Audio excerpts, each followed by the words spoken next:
తెలంగాణ రాజకీయాల్లో big development అది కేటీఆర్ మీద ఈ ఫార్ములా ఈ కేసు విషయంలో ఏసీబీ కేసు నమోదు చేసింది. అదే సమయంలో ఎన్ఫోర్స్మెంట్ డైరెక్టరేట్ కూడా రంగంలోకి దిగింది సార్. ఇప్పుడు బీఆర్ఎస్ నాయకులు అంటూ ఉన్నారు ఏసీబీ ఎఫ్ఐఆర్ ఈడీ తయారు అని చెప్పేసి. రేవంత్ భారతీయ జనతా పార్టీ రెండు కుమ్మక్కై కేటీఆర్ మీద కక్ష సాధిస్తూ ఉన్నాయి అని చెప్పేసి. సో ఏసీబీ రంగంలోకి దిగింది, అది రాష్ట్ర ప్రభుత్వ పరిధిలో ఉన్న విచారణ సంస్థ కాబట్టి మరి ఈడీ కూడా రావడాన్ని ఏ రకంగా చూడాలి? అది యాదృచ్ఛికమా లేకపోతే బీఆర్ఎస్ నాయకులు ఆరోపిస్తూ ఉన్నట్టుగా ఏదైనా రాజకీయం జరిగి ఉండొచ్చు అంటారా? ఈడీని కేంద్ర ప్రభుత్వం దుర్వినియోగం చేసుకున్న తీరు వల్ల ఈ రకమైన పొలిటికల్ నెరేటివ్కు అవకాశం ఏర్పడింది. ఎందుకంటే దేశవ్యాప్తంగా ఈడీ కేసులు చూస్తే నెగ్లిజిబుల్ కన్విక్షన్ రేట్, అంటే శిక్ష పడేది దాదాపు చాలా చాలా తక్కువ. మోర్ దెన్ 90% కేసుల్లో శిక్ష పడదు. ఇక ఈడీ పెట్టిన కేసుల్లో 95% అపోజిషన్ పైన, 95% అపోజిషన్ లీడర్స్. రెండో ట్రెండ్. మూడో ట్రెండ్, బీజేపీలో కనుక చేరితే ఆ ఈడీ సిబిఐ కేసులు ఉన్నా స్లో అయిపోతాయి. మీకు ఉదాహరణ అశోక్ చౌహాన్, మహారాష్ట్ర ఆదర్శ్ సొసైటీ, అస్సాం ముఖ్యమంత్రి హేమంత్ బిశ్వా శర్మ, ఇలాంటి ఉదాహరణలు కొన్ని, సువేందు అధికారి బెంగాల్, చాలామంది పేర్లు చెప్పచ్చు మనం. అది వాషింగ్ పౌడర్ నిర్మాణం, అంటే వాషింగ్ పౌడర్ నిర్మాలాగా. అంటే బీజేపీలో చేరితే ఆ కేసులు ఏదో కొట్టివేస్తారు లేదా స్లో డౌన్ అవుతాయి.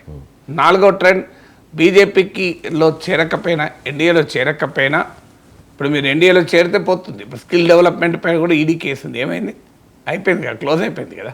చంద్రబాబు నాయుడు ఎన్డీఏలో చేరాడు. ఈడీ కేసు అనేది మనకు ఎక్కడ ఉందో కూడా తెలియదు. ఏసీబీ కేసే కాదు, జగన్మోహన్ రెడ్డి పైన 10 ఏళ్ళుగా కేసులు ఉన్నాయి సిబిఐ ఈడీ. ఏం కదిలింది ఈ 10 ఏళ్లలో? మీకు ఈ 10 ఏళ్లలో అరవింద్ కేజ్రీవాల్ జైలుకి పోయిండు, హేమంత్ సోరెన్ జైలుకి పోయిండు, మనీష్ సిసోడియా జైలుకి పోయిండు. కానీ మరి జగన్మోహన్ రెడ్డి ఎందుకు పోలే? పోనీ జగన్మోహన్ రెడ్డి ముఖ్యమంత్రిగా ఉన్నప్పుడు కాదు, ముఖ్యమంత్రి లేనప్పుడు ఏం కాలే కదా. మళ్ళీ ముఖ్యమంత్రి పని అయిపోయినా కూడా ఏమవుతలేదు కదా. ఇప్పటికి ఏం లేదు కదా, అంతే కదా. ఇప్పటికి కోర్టులో అనేక సార్లు ఇదేంటి కేసులు ఇంత తాత్సారం జరగడం ఏంటి అని అన్నారు కదా. 10 ఏళ్ళుగా బెయిల్లో ఉన్నాడుగా జగన్మోహన్ రెడ్డి, ఎలా ఉన్నారు? సో ఇవన్నీ చూసినాక ఈడీ క్రెడిబిలిటీ ఏంటో మనకు అర్థమవుతుంది. అన్ఫార్చునేట్లీ ఈడీ కానీ సిబిఐ కానీ సమస్య ఆఫీసర్లది కాదు. We have some of the finest officers in CBI and ED. ఎందుకంటే నేను నేషనల్ పోలీస్ అకాడమీలో చాలా ఏళ్ళ క్లాసులు చెప్పాను. సో అక్కడ ఐపీఎస్గా ట్రైన్ అయిన వాళ్ళలో నాకు తెలుసు, పర్సనల్గా తెలిసిన వాళ్ళు కూడా ఒకరిద్దరు ఉన్నారు. చాలా ఫైనెస్ట్ ఆఫీసర్స్ కూడా తర్వాత సిబిఐకి డిప్యూట్ అయ్యి అక్కడ పనిచేసిన వాళ్ళు ఉన్నారు. అందువల్ల సిబిఐ ఈడీ సంస్థల్లో ఉండే అధికారుల సామర్థ్యం ప్రశ్నార్థకం కాదు. They are wonderful officers. Unfortunately సుప్రీంకోర్టే చెప్పినట్లు దే ఆర్ కేజ్డ్ ప్యారెట్, అంటే పంజరంలో చిలుక. ఇది నేను చెప్పడం కాదు, సుప్రీంకోర్టు అన్న వ్యాఖ్య ఇది. ఎందుకంటే సుప్రీంకోర్టు అన్న వ్యాఖ్య అయితే డిఫమేషన్ కేసు ఉండదు, లేకపోతే సిబిఐ ఈడీ నా పైన డిఫమేషన్ కేసు కూడా వేయచ్చు, మమ్మల్ని పంజరంలో చిలుక అన్నారు అని చెప్పి. సో కేజ్డ్ ప్యారెట్ అని సుప్రీంకోర్టే వ్యాఖ్యానించింది. అందువల్ల ఈ క్రెడిబిలిటీ ఎప్పుడైతే పోయిందో ఇలాంటి పొలిటికల్ నరేటివ్స్కి అవకాశం ఉంటుంది. అయితే ఈ పొలిటికల్ నరేటివ్స్ ఎటువైపైనా ఉండవచ్చు. ఇప్పుడు ప్రభుత్వ సంస్థలు, ఈవెన్ ఏసీబీ కూడా అంతే. ఇప్పుడు మీకు జగన్మోహన్ రెడ్డి ముఖ్యమంత్రిగా ఉన్నప్పుడు చంద్రబాబు నాయుడు పైన ఏసీబీ స్కిల్ డెవలప్మెంట్ కేసు పెట్టింది. ఇప్పుడు చంద్రబాబు నాయుడే ముఖ్యమంత్రి అయ్యాడు, ఏసీబీ ఏమైంది? ఏమైనా ఉన్నదా మీకు? అందువల్ల ఈ కేసులు పొలిటికల్గా రిజల్ట్ ఏమి, అంటే లీగల్గా ఏ రిజల్ట్ ఉండదు, పొలిటికల్గా మాత్రం పెద్ద హడావుడి ఉంటుంది. మీకు క్లాసిక్ కేసు ఓటుకు నోటు కేసు. అసలు కేసీఆర్ ప్లస్ నాయనరెడ్డి అప్పుడు హోమ్ మినిస్టరు ఎంత మాట్లాడారు. కేసీఆర్ అయితే బ్రహ్మదేవుడు కూడా చంద్రబాబు నాయుడు కాపాడలేడు అన్నాడు.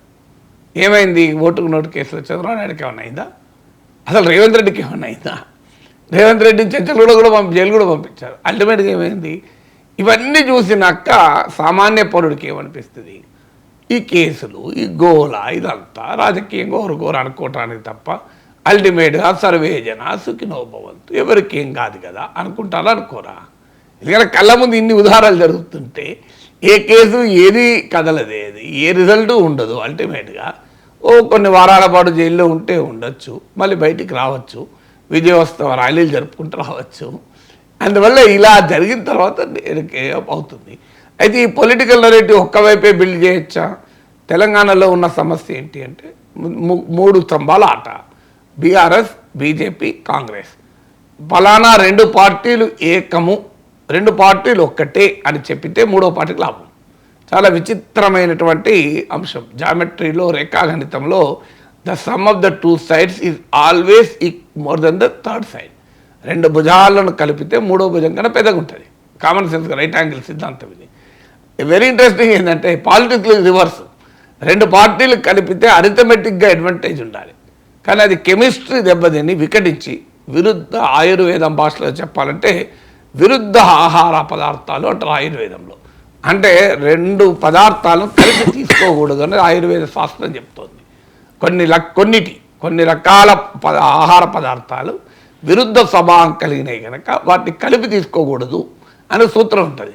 సో అలాంటి సూత్రం ఏంటంటే ఆహార నియమాలు, చెరకుని ఆహార నియమాలను మీరు గూగుల్లో కొట్టండి, దొరుకుతాయి.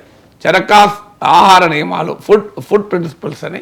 ఆహారం ఎంత మోతాదులో తీసుకోవాలి, ఏ రూపంలో తీసుకోవాలి, అన్ని మంచి బ్రహ్మాండమైన సూత్రాలు ఉంటాయి. అవి పాటిస్తే చాలా ఆరోగ్యకరంగా ఉంటాం. అలాంటి సూత్రాల్లో మనకు రాజకీయాలకు వర్తిస్తే ఈ 2 పార్టీలు కలుస్తున్నాయంటే కెమిస్ట్రీ వికటిస్తుంది. అర్థమెటిక్గా లాభం ఉండొచ్చు, కెమిస్ట్రీ వికటిస్తుంది. కెమిస్ట్రీ వికటించే వరకు ఏమవుతుంది? దెబ్బతింటుంది.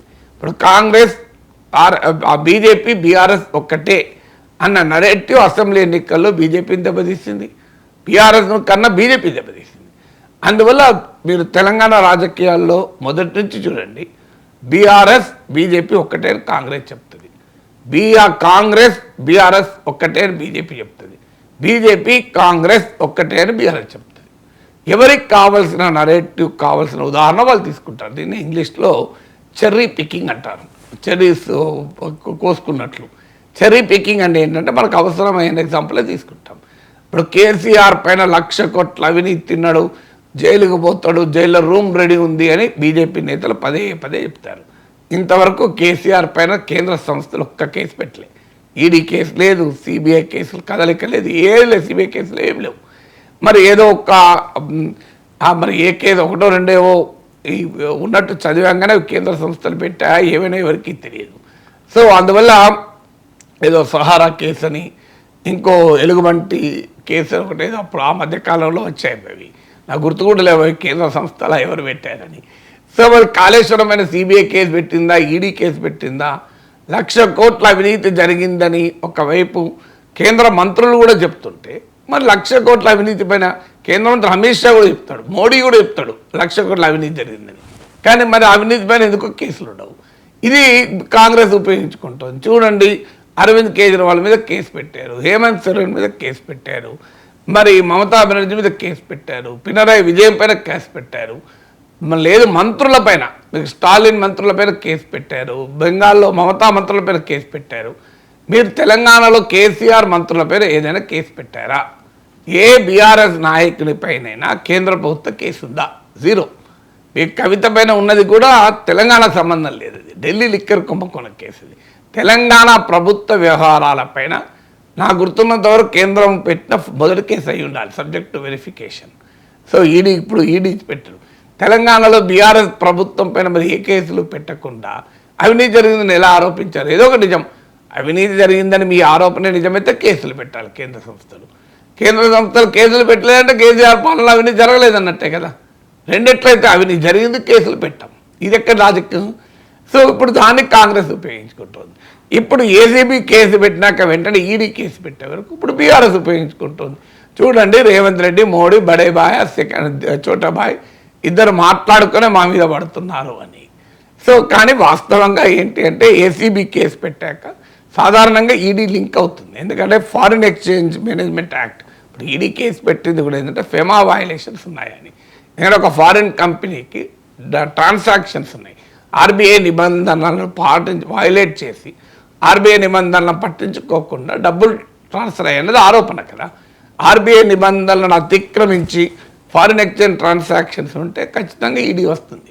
ఎందుకంటే ED prevention money laundering act కింద ఫారిన్ ఎక్స్చేంజ్ ట్రాన్సాక్షన్స్లో ఉండే లోపాలను అవకతవకలు పట్టుకుంటుంది. అందువల్ల ఈడీ ఏసీబీ కేసు యొక్క స్వభావ రీతే ఈడీ వచ్చింది.